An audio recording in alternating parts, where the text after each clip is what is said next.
Bible study. Welcome to our study of Acts as we join together from the 18th chapter of the book of Acts, and we're going to look tonight at just the first 11 verses and see Paul as he goes to Corinth. And of course, Corinth became quite notable as a church because there are two books in the Bible named 1st and 2nd Corinthians.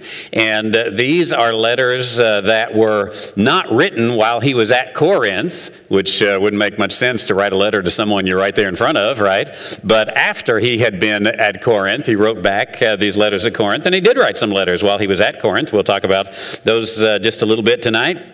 But they are, of course, long and significant books in the New Testament that Paul wrote, 1st and 2nd Corinthians. So let's talk about Paul in Corinth tonight as we come to Acts, the 18th chapter, verses 1 through 11. And let's start, first of all, with some very important individuals, Aquila and Priscilla, and we see them in Acts chapter 18, verses 1 through 4. It says, "After these things, he left Athens and went to Corinth." Let me say just one word here about that little phrase, "after these things." That is a phrase in Greek that is somewhat helpful when you're doing chronology. You know, I kind of like chronology kind of stuff. And "after these things" is a statement that really means sometime later. Not immediately, not the next day, but sometime later. We don't really know how much time that is, but sometime later. He had been in Athens, you remember, and he went then after all of that was said and done, not the next day probably, but somewhere the next week, the next month, somewhere in there.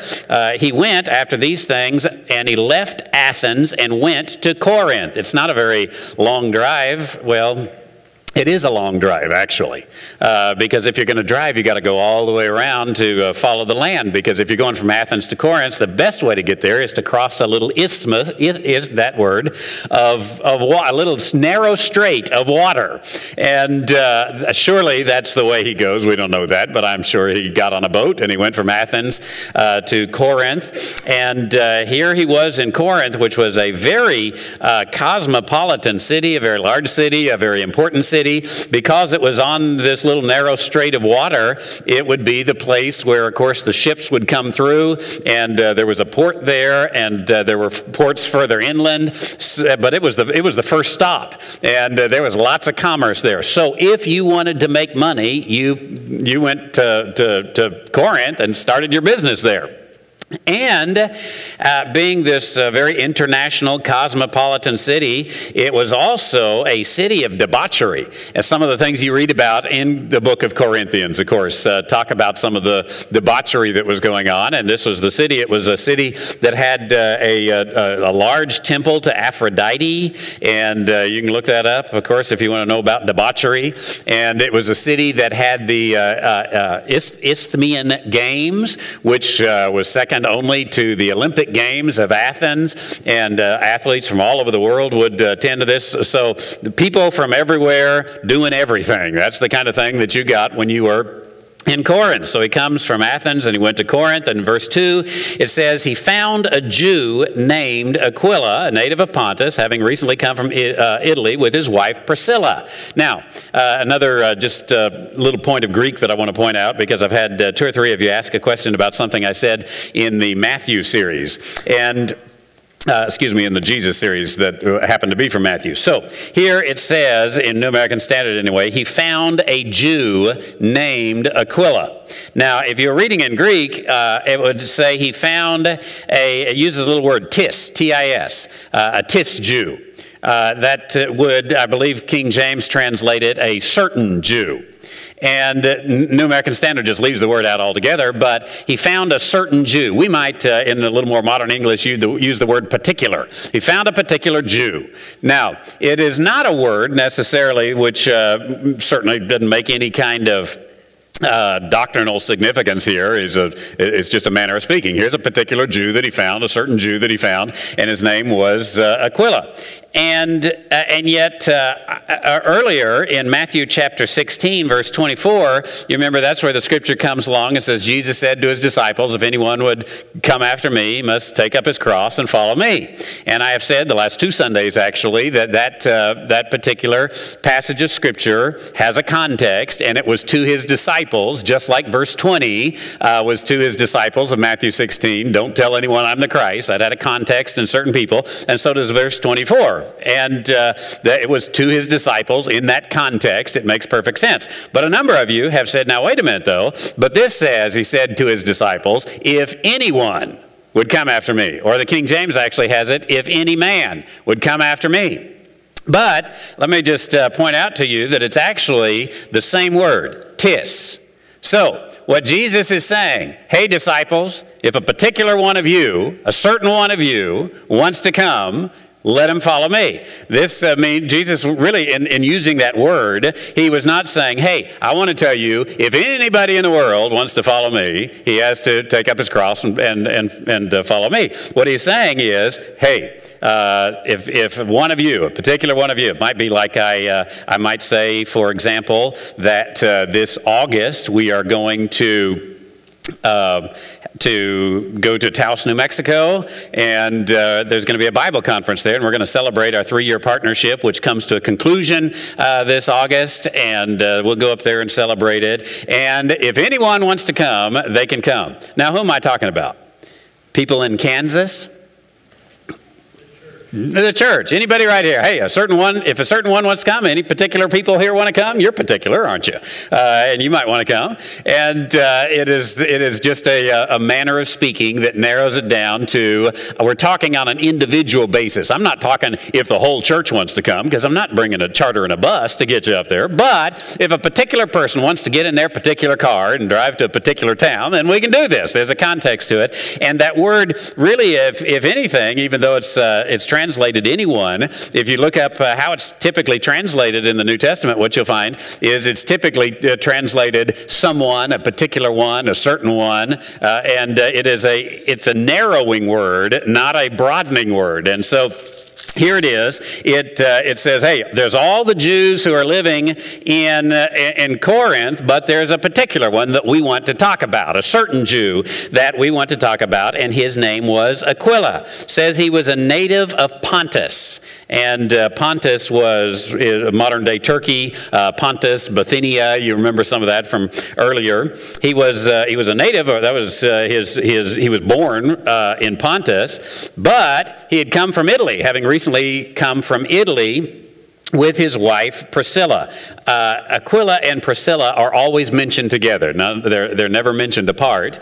And all but this time, if I'm not mistaken, Priscilla is actually mentioned first. We don't know if she was prominent or loud or what it was about that, but or maybe it wasn't anything. But nonetheless, we have Priscilla and Aquila often. And if you, of course, are a modern thinker not using your Greek very often, you would say, you've probably done before.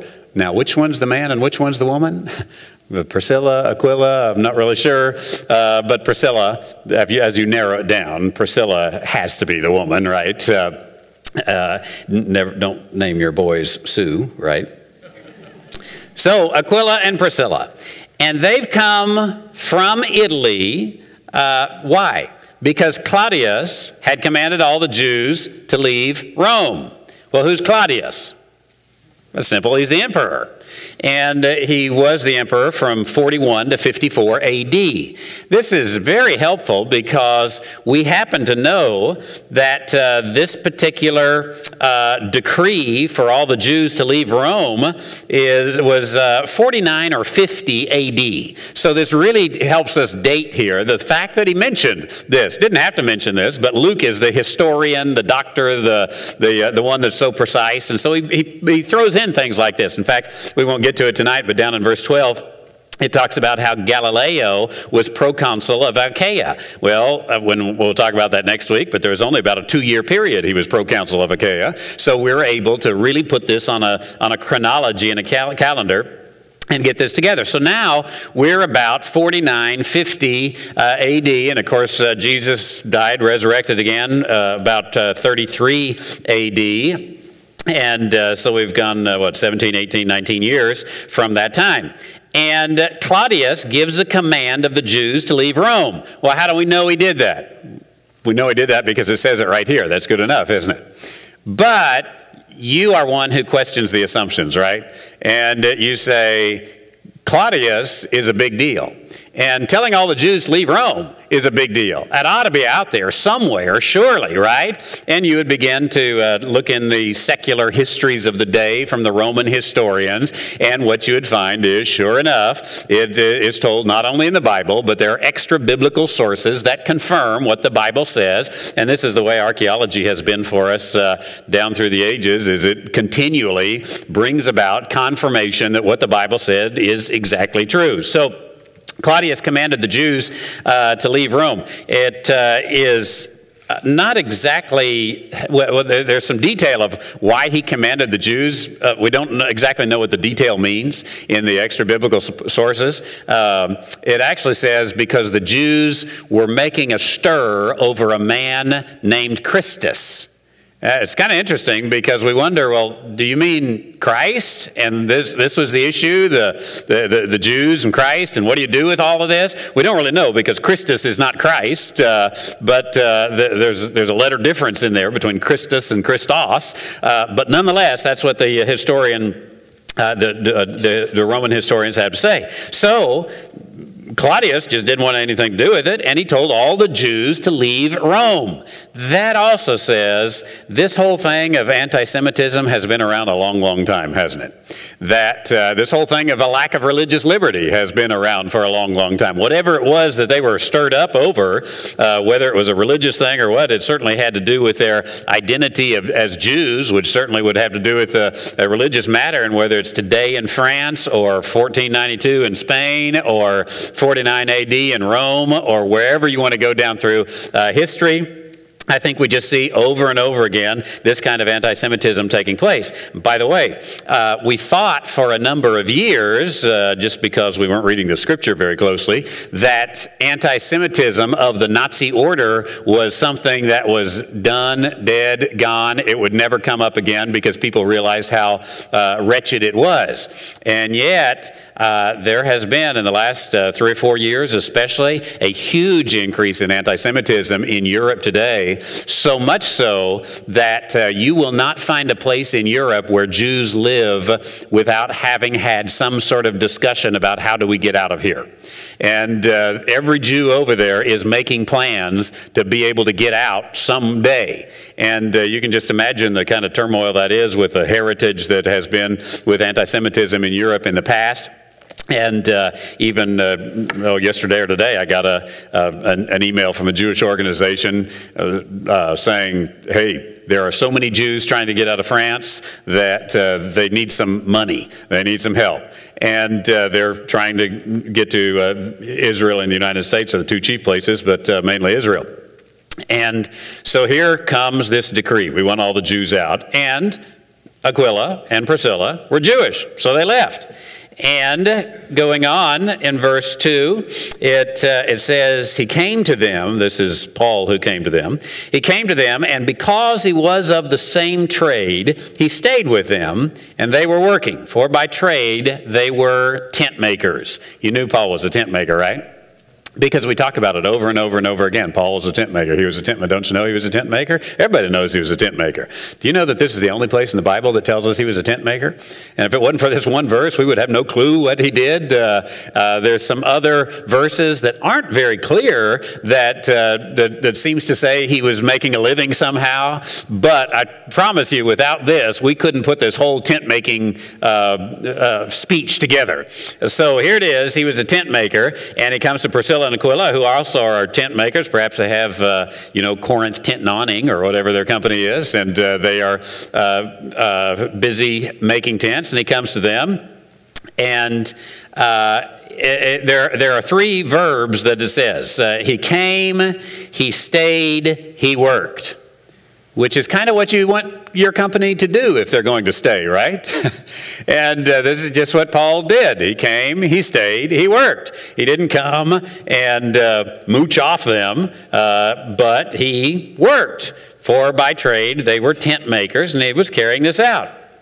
And going on then in verse 4, it says, and he was reasoning in the synagogue every Sabbath and trying to persuade Jews and Greeks. Let me back up. I missed one thing in verse 3 that is incorrectly, I'm sure there was truth to it, but it's incorrectly translated. It should say in verse 3, because he was of the same task, he stayed with them and he worked. It doesn't tell us what Aquila and Priscilla were doing, but it says he worked. I have no idea why translators sometimes just come and completely ignore the tense of a word and change it, but it bugs me when they do that, because I believe in verbal plenary inspiration, don't you? So maybe they were working or not, I don't know, but he worked is what it tells us. He came, he stayed, he worked, and they were tent makers. He was reasoning in the synagogue every Sabbath, trying to persuade Jews and Greeks. Now, this tells us really kind of the strategy that Paul had, and we saw it last week in Athens. We've seen it ever since we've discovered Paul, or Paul went on his missionary journeys. This is what he always does, right? He goes to a town, he goes to the synagogue, he begins to reason with them. And as I mentioned last week, the word there is dialogos. It just means through words. So he came, and through words, he was trying to persuade them. This was his M.O. This was his mission strategy, is that he tried to persuade people, of course, about Jesus the Messiah, the Jews about Jesus the Messiah, the Greeks about the salvation by grace that was involved in what Jesus had now done, and he came, and through words he tried to persuade them. Now, let me just get on a little soapbox here for just a moment, because I'm really concerned about missiology today. Missiology is, the study of missions, how you do missions, and there are more missiologists than ever before, and yet there is not much, if any, of a unified strategy of how do you do missions today. And missionaries go out there, and we send them out there, and I think the number one job of the International Mission Board is to go to be a strategist. Now, you know what a strategist does? Tries to figure out a strategy. And they'll go into Corinth or wherever it is, and they'll look around, find men of peace, as the missiologist tells them to do, and they'll say, well, this might work or that might work. Maybe we should try a sports camp or balloon carving or something, and they strategize on what could we do. Now, I know their heart is right, but I think the answer for a missions program is actually right here, that you go and through words you persuade people. I think we've gone too far with things like, we're praying that people will have a dream, and we're prayer walking, trying to catch a vision for the city, and we're drinking tea to build relationships, and we go on and on and on and carry this out. I had the opportunity a few weeks ago in Israel, actually, to visit with some of the friends of the Raps who are with New Tribes Missions. What does he do? He's the... Do you know, Daryl? They run a camp up in Pennsylvania, trying to bring people in to see what the experience is like, try to get people involved. Yeah, okay, thank you, exactly. So this camp is like you were living in New Guinea, only it's in Pennsylvania. And what I'm going to say has nothing to do with the camp. But I was asking about their mission strategy. What do you do when you send a missionary out there to one of these new tribes? And he says, We teach them the Bible. We have a curriculum. Any missionary, wherever they go, they take this curriculum and they begin to teach. Here's the stories from the Scripture. Here's the Bible knowledge that these people need to have. I said, what if you send them to a Muslim country? He says, then we teach them this particular curriculum because they need to know the same things out of the Bible. Says it doesn't matter if it's Muslims, if it's Chinese, if it's South American, if it's Amazon, if it's New Guinea, wherever it is, that's their strategy. And I thought, how refreshing to actually have a strategy where you go and you teach the Bible. And it seems to me like Paul was doing a very good thing here, of course he was. Seems to me like we ought to be doing a little Pauline thing when we send out missionaries. Let's teach the Bible. And surely there are means and manners in which you open the door for that. But if we don't pretty quickly get into using words to persuade, then we're not really doing missions. And I've become a little bit discouraged with the manner in which there is so much social gospel that has come into the missions world. In fact, many times if you ask people, in fact, you can Google this tonight. Just Google, I want to go on a mission trip. And find the mission trips that are out there, and what you'll find is that the things you will do on those mission trips that are out there are the very same things that you could do if you were to volunteer for the Peace Corps or AmeriCorps or BP's taking a group of employees out somewhere to paint a house. You can do it with BP or you can do it with your church. Which would you like? It's all missions, right? And we have forgotten that missions is using words to persuade someone. I promise you, that is not what a corporation does when they go out to do a nice thing in the community, right? That's called PR. And I'm afraid much of what churches are doing is really just sort of a Christian PR. We need to go and we need to use words to persuade people. We ought to do that here in our own church as well. And if you have a lost neighbor, it's good to be kind to them. It's good to have them over for pizza and ice cream and all that kind of stuff and play cards with them and everything else. But if you don't pretty quickly get into using words to persuade them, then you're really not doing a Christian witness, are you? You're not doing missionary work. You're playing cards and having pizza, which is a very nice thing. I'm all for it. Well, not playing cards. I'm a Baptist preacher. But nonetheless, here's what Paul comes in and does, and he is, in verse 4, reasoning, that's that word dialogos, using words in the synagogue every Sabbath, trying to persuade Jews and Greeks. Now, the word trying is not really there. There's a Greek word for trying and it's not there. They put in trying. In fact, King James, I think, just says he was reasoning, persuading Jews and Greeks. And that's a better translation. And the reason they stuck trying in there is because the verb happens to be in the imperfect, which means it's not completed yet. But trying sounds like, he's not having much success, but he's trying. And maybe we're going to see later he's not having much success. But nonetheless, he hadn't finished the job yet, as this is spoken of, is all that it speaks of there. So he goes out and he carries this out. Now, in verse 5, we have the arrival of Silas and Timothy. You remember who had left him in Athens and having Paul then getting himself in a little bit of pickle in Athens, moves on to Corinth in verse 5. So it says, when Silas and Timothy came down from Macedonia, Paul began devoting himself completely to the word, solemnly testifying to the Jews that Jesus was the Christ. Now, Silas and Timothy come. They're in Macedonia, and they had been left there in Macedonia. Macedonia is where you have Philippi, it's where you have Thessalonica, and they were there. And Paul, you remember, said, "Come quickly. I'd love to have you here." Finally, they arrive, and as they arrive, it then says that Paul began devoting himself completely to the Word.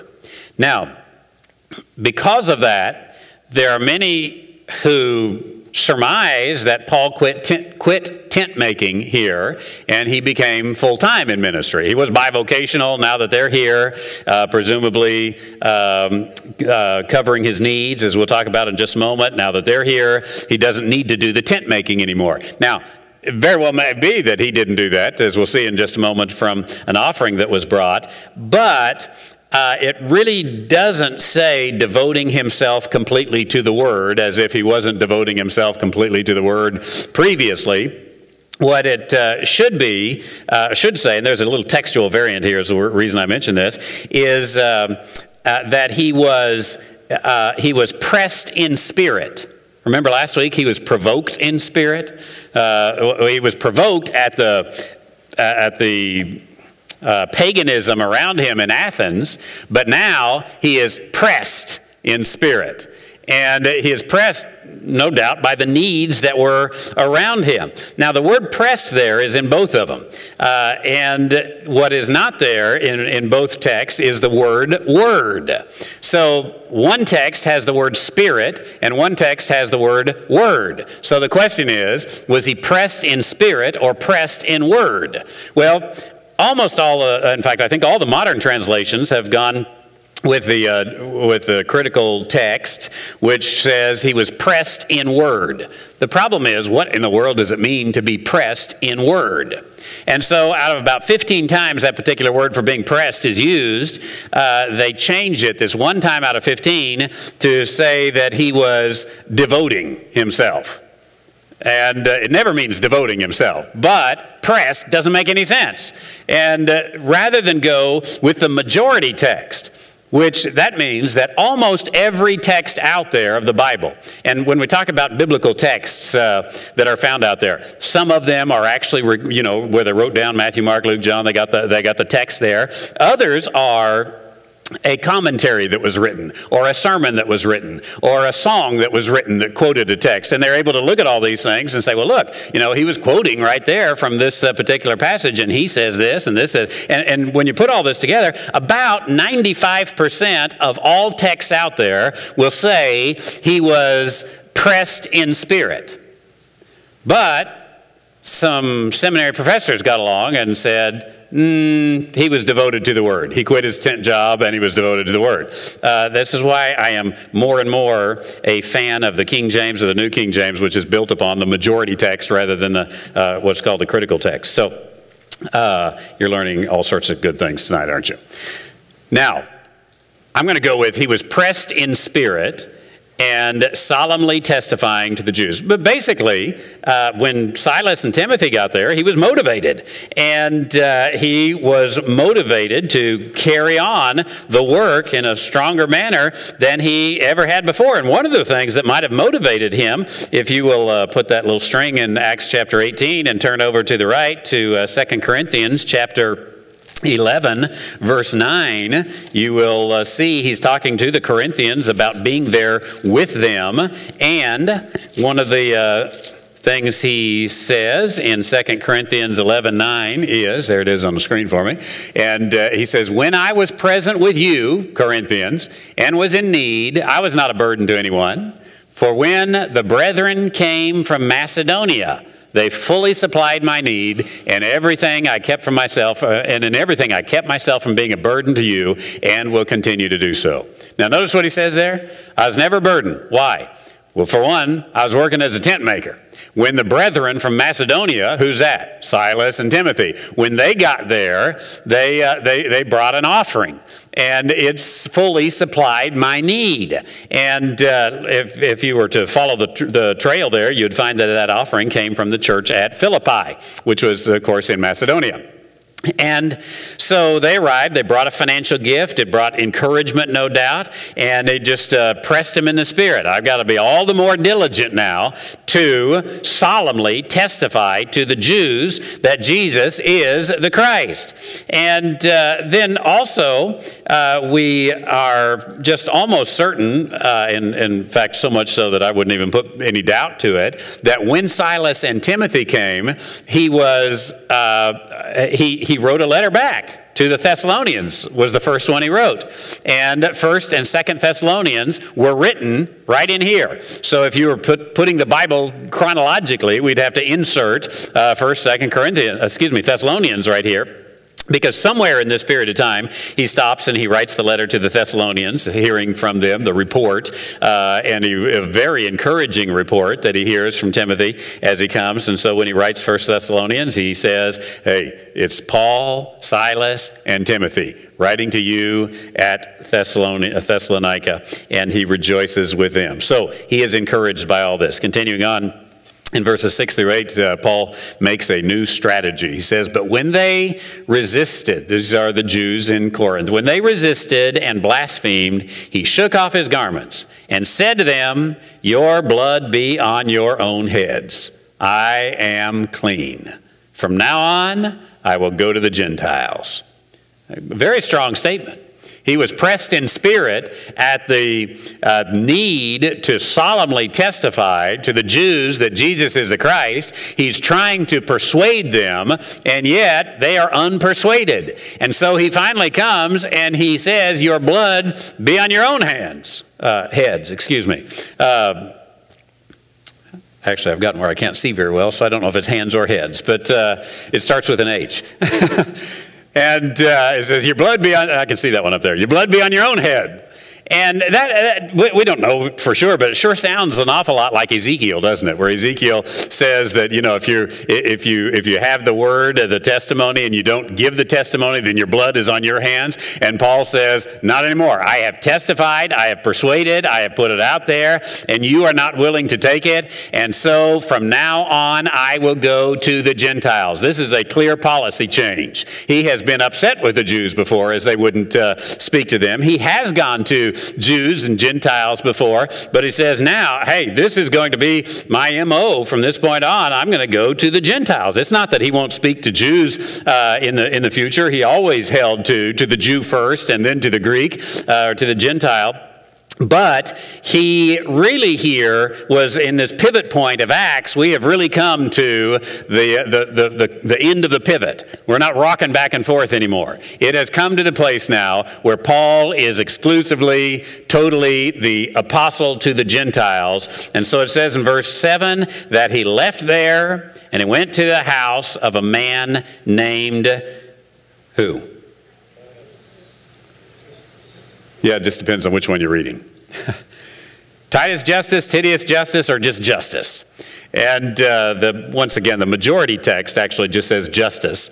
And so here is this individual, whoever he may be, Justus, and he is a worshiper of God whose house was next to the synagogue. Now, a worshiper of God, we've seen that before, this is clearly a Gentile. It is a Gentile who had been hanging out at the synagogue and had clearly, as a Gentile, been persuaded by Paul. So he was a Gentile that had not converted to Judaism, but was respecting the God of Judaism.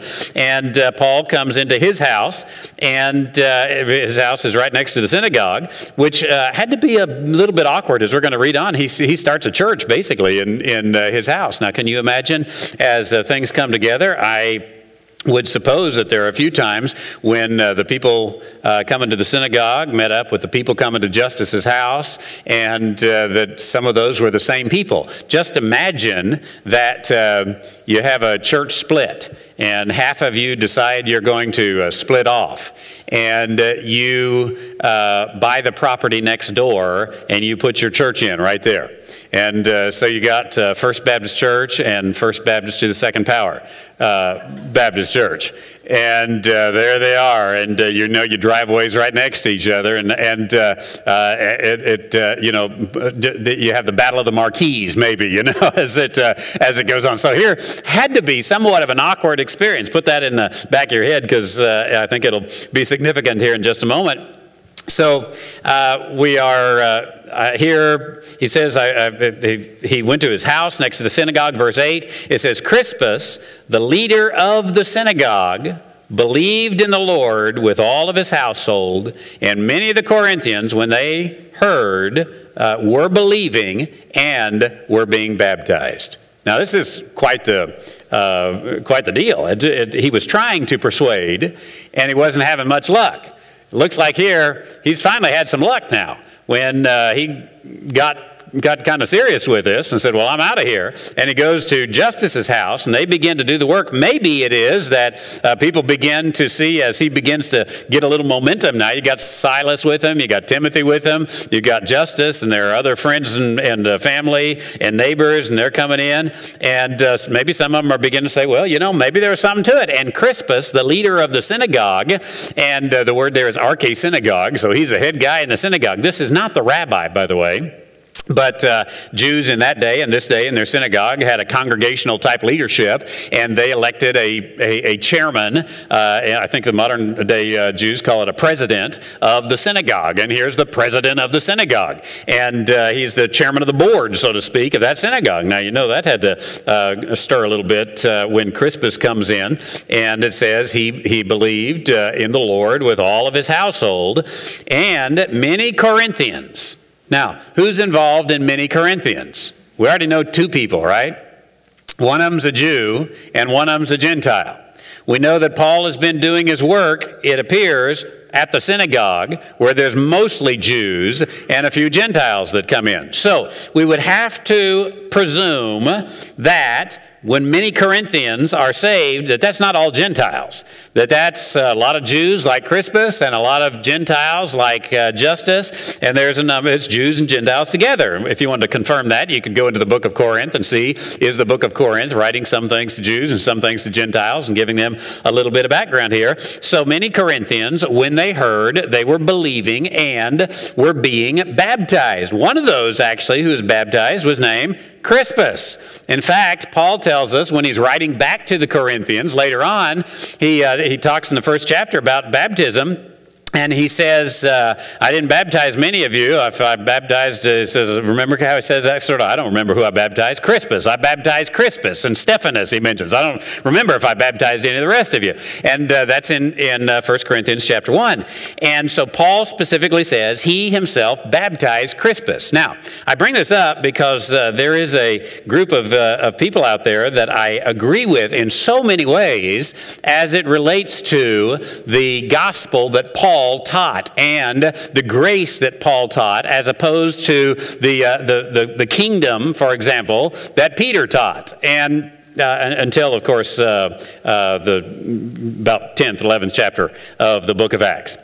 I agree with them completely on it, but some of them go to the point of saying, now baptism is completely a Jewish thing, and they would prohibit any kind of a Christian baptism. They would say that's an oxymoron. Baptism is Jewish, it always was Jewish, it should remain Jewish, and there's no such thing as a Christian baptism. I think that clearly by the time you get here, baptism had taken on for the believing body, the Gentile body and the Jewish believers, that Jewish rite of baptism had taken on a church age symbolism, and Paul himself was involved in baptizing. I assume Aquila and Priscilla had been baptized, whether by Paul. We don't really know their salvation experience or their story, but certainly Crispus, Stephanus, Jews, Gentiles together being baptized. And I personally think, as you look through this in the scripture, that it is a very weak case. I think too weak to say that baptism shouldn't be performed in a Christian church. I think we ought to baptize people. Now, I think we can also flip side that and say that sometimes Christian denominations, maybe even Baptists, have overemphasized baptism to the point where it almost appears that if you're not baptized, you're not even saved. And if you're saved by grace through faith, not of works, then baptism isn't going to save you, is it? And it is very much this symbolic act that was taking place here. So how was Crispus saved? He was saved by the grace of Jesus Christ, right? He was saved as a Jewish man. And when he was saved, what happened? He was baptized there. And I personally think, too, that from the Philippian jailer, and not quite as strongly as here, but I think we see it here as well, that he was baptized, it looks like, pretty quickly, right? And I understand the desire we have when we say, well, we want someone to go through this series of classes and have been here, 7 years and perfect attendance obedience and, tithe, double tithe, and make sure they're serious before they get baptized. But baptism, as you see it, appears to be more of an initial profession of faith than it does a graduation class. And so I would encourage you, your children, your family, as you lead someone to faith in Christ, you ought then to immediately begin to talk to them about baptism. That baptism is the step that they do to display where their faith is, and the baptistry gives a very beautiful picture of that. It is in the death, burial, and resurrection of Jesus Christ, and that is what baptism is symbolic of for us. Baptism not being symbolic of having our sins washed away. That you could do with a hose, or you could symbolize it with a hose, or sprinkled water, or poured water, whatever it may be. But there's the only thing that you can symbolize in immersion is that death, burial, and resurrection of Jesus Christ, which is what we're trying to portray as someone says, here's where my faith is, not in me, but in the death, burial, and resurrection of Jesus Christ. Now, as we continue on in verse 9, it says, "And the Lord said to Paul in the night by a vision, 'Do not be afraid.'" New American Standard adds the words "any longer." I think they're unmerited. He probably was afraid, so maybe "any longer" works, but I just don't see a need to put them in there. "Don't be afraid. Go on speaking.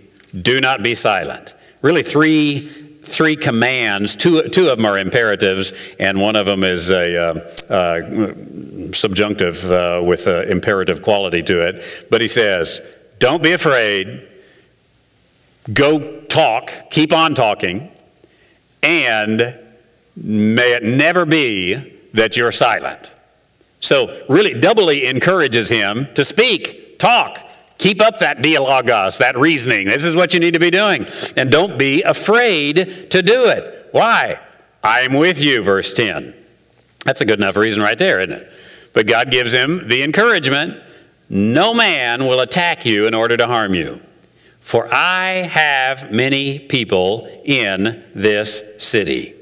Now, those many people refers to people like Crispus and Justus, the Gentiles. He's going up against the Jewish people. He says, don't worry about this. I got Gentiles. I got Jewish believers. There's a lot. I know there's people against you, but don't worry about it because, hey, you're going to see this through here, and you do not need to be afraid. I'm with you. Sounds so much like Elijah, doesn't it? When Elijah has been speaking up, and his mouth got him in trouble with the queen. Does your mouth ever get you in trouble with the queen? See some of you men nodding. Yes, certainly. I know that.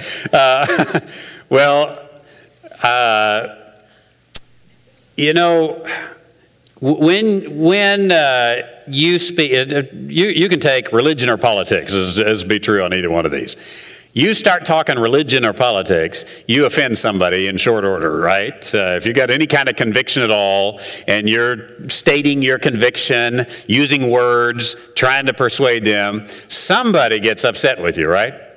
And this is a huge dilemma, I think, in the Christian church today, is that the church, starting with the pastors, have become afraid. And they don't want to speak anymore. And this scripture, I think, is, I know it has a context and it was written to Paul here, but what an encouragement. Don't be afraid. Go on speaking. Don't be silent. May it never be that you're silent, basically, is what that says. And I don't want to take that as a command to anybody because, there are times, in fact, the next verse I wouldn't take as a promise that no man will attack you. Well, it might attack you. In fact, Paul himself later on, my life is being poured out, you remember? But it wasn't in Corinth that all this happened, and God gave him that safety right there. Now, whether you and I are safe or not safe, I don't know, but I do think that we ought to just have a backbone and open our mouth and speak up these things and not be silent about it and use our mouth in this regard. But I can also tell you, again, how many times does Paul come along and he asks for prayers for boldness?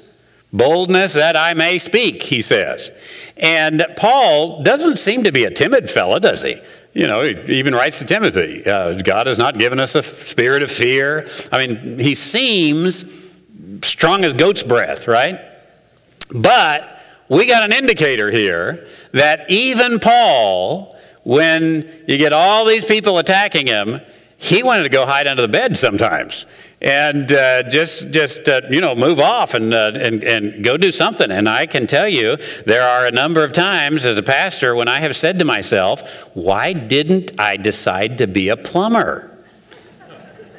I mean, that would be such a wonderful life.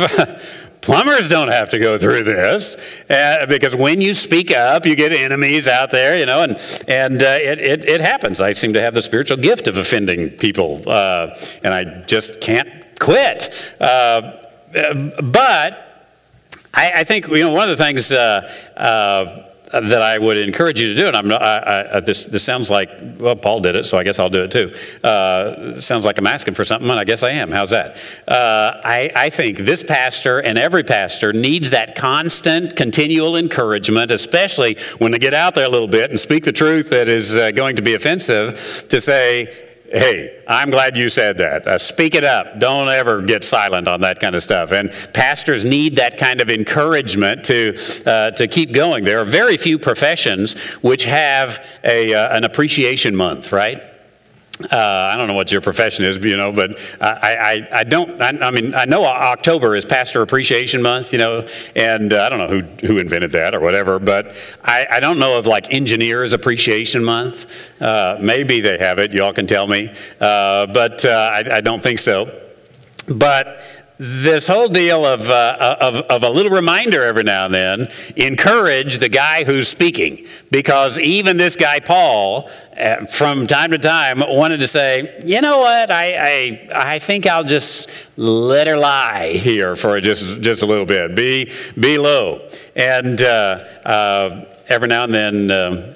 This is not exclusively true, and I'll go ahead and tell this story, and then sure enough, you'll find an example where it's not true, and then I guess it won't be true. But I write a lot of offensive things on my blog. I don't know if you've ever noticed that or not. And sometimes I just really get one out there that, you know, Twitter goes wild, and @Pastor White is hated by one and all, it seems. And yeah, here's my tendency. Write something else very calm and happy and immediately post that, because the internet has a short shelf life. And if you bump something in front of it, then, you know, the world forgets really fast. Now, watch that in pastors. You know, they'll come out with this strong, tell the truth sermon, and next week we're going to sing Kumbaya. And we're going to back off of it a little bit. And I think Paul has just given this encouragement, for this time anyway, don't be afraid, speak up, may you never be silent, is the words that he comes in and gives. Now, that's not only true for pastors, apostles, missionaries. In fact, I think it's even more true for those who are missionaries out in a foreign field, and they have so few people around them that actually are there to encourage them, that those are the people who really need our phone calls, our encouragements, our emails, all that, to say, hey, don't be afraid, keep at it. We're holding the ropes for you, we're supporting you, and we can be such an encouragement to them. But it is even a co-worker at work who has spoken something of conviction, or a family member who said something at the family reunion and ruined Christmas dinner or whatever it was because they spoke the truth, or whatever that manner was. That there is a place for that kind of encouragement to continue to speak up in it all, through it all. And he says, I have many people in this city. I saw a study once, and well, let me say this different. I saw a statement once. I don't know how you would study this, nor do I know how true it is. But the statement said that pastors, when they're under fire and they leave their church, that later on, you go back and you find out there's really only 7 people against you. And I think that is so true that the number of the number of people, for example, attacking Paul compared to all of the good he was doing and all the people who were for him, to Elijah, God says, "I've got my 7,000." To Paul, he says, "I got many people in this city." And it is so easy to just focus right there on the one who's against you, right? Jezebel. And she's after me. It doesn't matter if there's 7,000 others. She's after me. And it's hard to get that. You've seen it before, too, if you ever had maybe a survey form or something, that people were evaluating something you did, and there's 1,000 5 stars, you did wonderful, how perfect this was, and then there's one person that gave you 1 star and said, "I thought it was kind of boring." And that's all you could hear, right? I mean, the rest of it just goes away. And God comes in with this encouragement, "Hey, I got many men in the city. They are there for you." And so in verse 11, then to close these verses out, it says, "And he settled there 1 year and 6 months, teaching the word of God among them." Basically, it says he did exactly what he was supposed to do. Keep on speaking up. And so be it. So this Sunday, I will speak up again on a sermon Saturday night, Sunday morning. Would love to have you. And we will pick up in Matthew where we left off last Sunday. God bless you. Let me lead us in a word of prayer.